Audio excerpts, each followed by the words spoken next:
How do? Tommy here. Doing a rare midweek video for you. Going to be a bit of a game of two halves this, but all in one video. A pipe chat, if you will, because I certainly will. Cheers. Drinking some beer. I know it's a Wednesday, but tomorrow's my last working day before Christmas. So it's rating it. It's more or less Christmas Day. I'm smoking my Caminetto, which is beautifully rusticated. One of my favourite pipes. And in it I'm smoking quite a rare tobacco. I'm smoking Tilbury, which I'll get to. I'll talk to about that. But I've also got a little package opening, which has come from Turkey.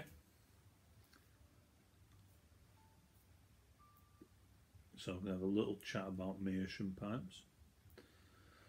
And then, after I've talked about Meerschaum Pipes, I'm going to talk about Tilbury. And then I'm going to talk a little bit about some other rare tobaccos I've got. Well, one's rare, the other two are just super aged. And yeah, hopefully it'll all come together somehow.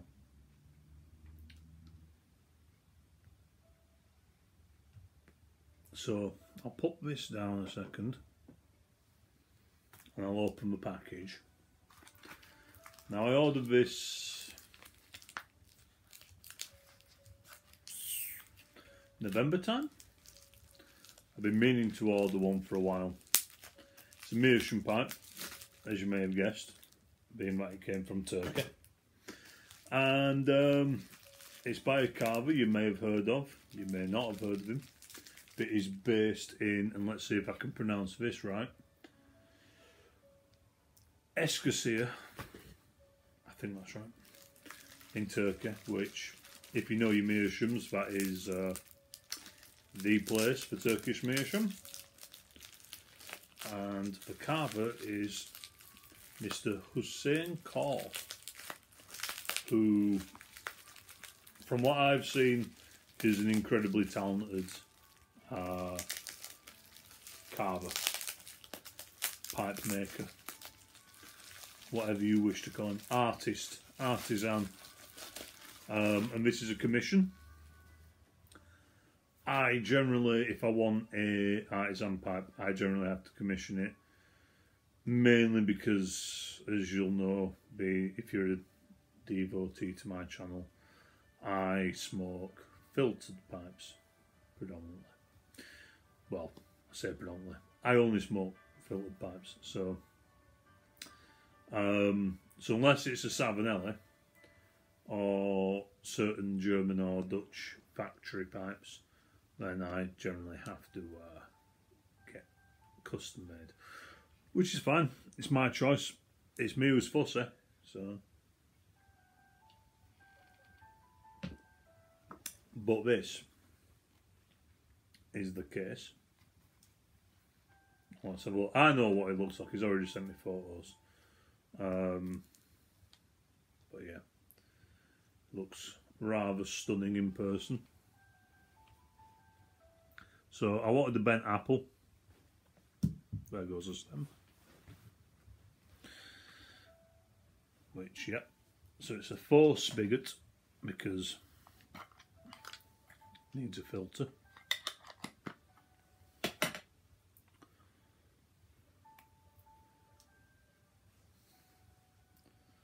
And he's signed the band.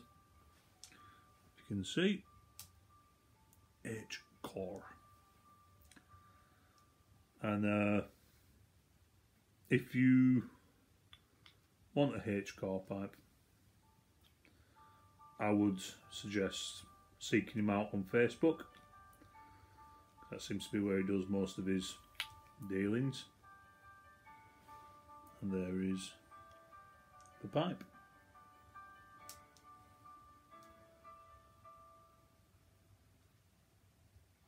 Which I'm very happy with. He's absolutely nailed what I wanted. I need to work out how to get this to fit in place. I'm thinking I need to put the filter in there. Put that around like that. I need to twist it. Get it to fasten a bit more. But yeah, we'll see. I'll sort that out later. It's looking very good, I must say.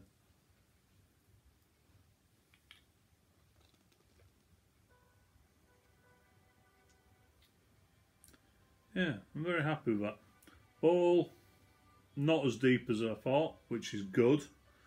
I will be fitting a basket in it anyway. But yeah, I'm very, very happy with that. He's done a top job. So seek him out. You can find him on Facebook. Now, what I'm going to do is I also have a rather new Meerschaum pipe, which I don't believe I've shown on my channel as yet. This one is one of the Chris Kelly Rattrays ones, with the candy stem, which is rather beautiful. But I've not smoked it yet, as you can see. So what I think I might try and do is smoke this one and the core in rotation and see which one colours up fastest and try and chart it somehow on the video. We'll see. We shall see. One may smoke better than the other, and my understanding is that Hussein uses grade A box of Meerschaum, not just grade A, like grade A triple star Meerschaum for his pipes. So we'll see which colours up faster, but I think I know which one probably will. Anyway, let's talk about Tilbury.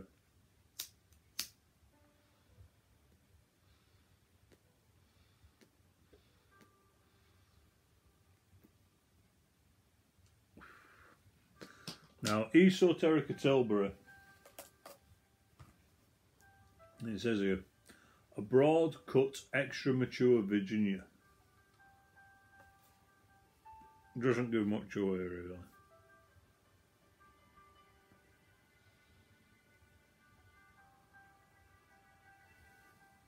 But I'm going to tell you what I think of it. I think there's a little bit of burley in here, as well as Virginia, because it has a little bit of punch to it, but not too much. Now, as you can see from here, the paper's kind of saturated a little bit. Always a good sign. And it smells almost nutty, which again I kind of put down to the burley because there's no topping that I can really detect. Someone told me that it had an almond topping, but I'm not sure if we were talking about Tilbury or another blend. I forget now. Well, that's how it looks. And I say it's a rare tobacco mainly just because Esoterica blends are not the easiest to come by. Unless you've got friends who stockpile it, which I seem to keep stumbling upon. And it says, blended exclusively for Orango Cigar Company by J.F. Germain & Son. Now, J.F. Germain & Son are based in Jersey, which is on the Channel Islands. But because it's under licence by Orango, you cannot get Esoterica blends in the UK.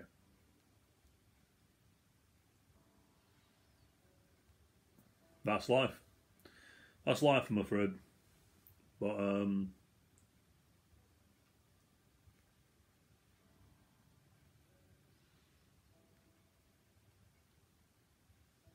it is a tremendous blend. I've tried quite a few of these Esoterica blends now. It's funny, a couple of years ago I'd not tried any. However, from meeting people and various trades and a little bit of luck, I've tried quite a few. I've tried Penzance, which is nice. It's nice if you like a Acacia thing. It's a good one. I'm more of a Virginia kind of guy, but Penzance is perfectly fine. It's a good smoke. Flavour profile for me, it's very similar to HH Latakia Flick by McBaron. Some may disagree, but hey, that's life. I've tried. What's the other one? No one begins with a P, I'm sure. Apologies about the dip in service there. Slight issue with technology. Storage was full. So anyway, as I was saying, the other Esoterica blends I've tried Stonehaven, which is, I talked about Penzance. Stonehaven is essentially Rich Dark Flake by J.F. Tremaines. There's not a lot in it, to be honest with you. Another one I tried, Tilbury, obviously I'm talking about that now. Dunbar, which is magnificent. It's a Virginia Perique. I absolutely love it. To me, Dunbar is the best one, followed shortly by Tilbury. I have some Margate and I have some Anso to Bed still to try. And I also have a tin of another one, which the name is completely escaping me now. It's the brandy flavoured one. It's like a cognac topping. I can't remember. I'll discuss it on another video though. And I've recently been trying their version of Balkan Sobrani, which I've been smoking here. Decided to open it now, but I've got an indoor place to smoke. And it's great. It's really nice. I'll talk about that more on another video. It's really annoying me that I can't remember that other tin. I keep wanting to say Plymouth, but I know it's not Plymouth. I know that's not right. We're all UK coastal towns, so really I should know. But I can't remember. It's been a long week and it's only Wednesday. Anyway, rare tobaccos, or one rare and two super aged tobaccos. Now what I'm planning to do is, I was sent these by a long-time subscriber and a friend called Bruce. Hey Bruce. And he sent me some 2012 Cornell and Deal opening night, some 2006 GLP's Fillmore, and some 2011 McClelland Aurora. Now, I want to do something special with these, because this isn't something you just come across every day, and he sent them to me out of the goodness of his heart, which I will repay. I will send him some stuff in the new year.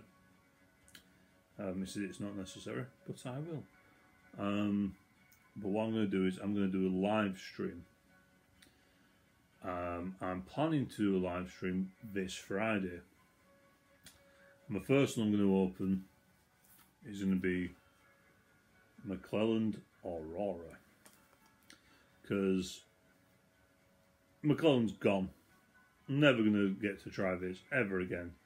So I'm going to open it and I'm going to smoke it live on camera and do a live first impressions, and just have a general chit chat with everyone who's in the chat, if there is indeed anyone watching to chat with. Yeah, we're going to have a little chat, not just about the tobacco, just about all manner of things, pipes and tobacco, and life in general.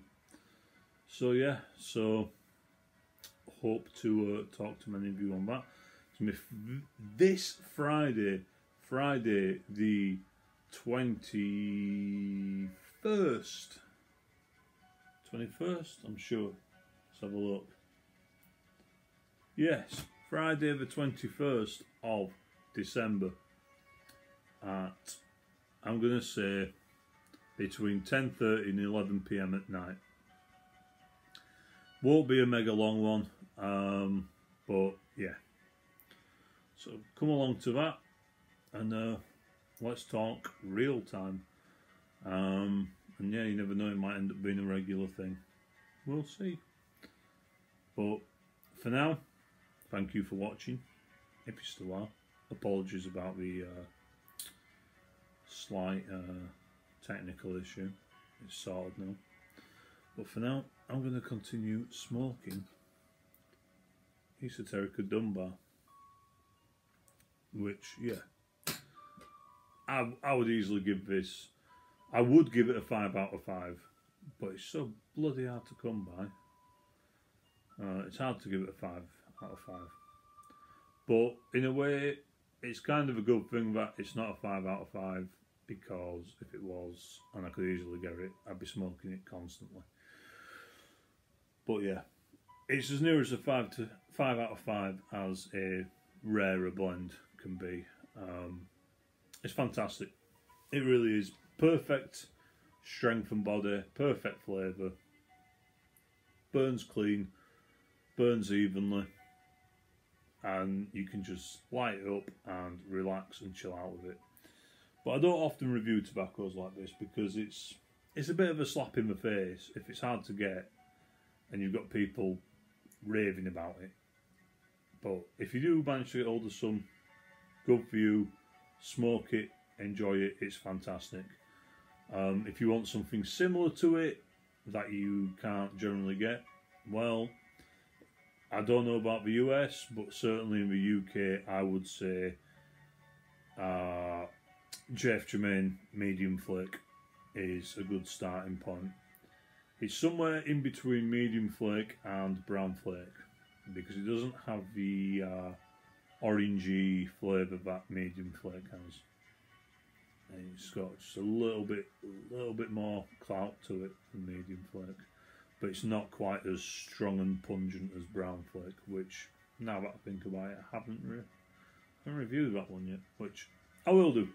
Anyway, thanks for watching if you still are. Hope to see you all on the live stream this Friday, 21st of December, between 10:30 and 11 PM UK time. I don't know what time that is where you live, because I don't know where you live, so Google it. Right, see you soon, take care, bye for now, cheers.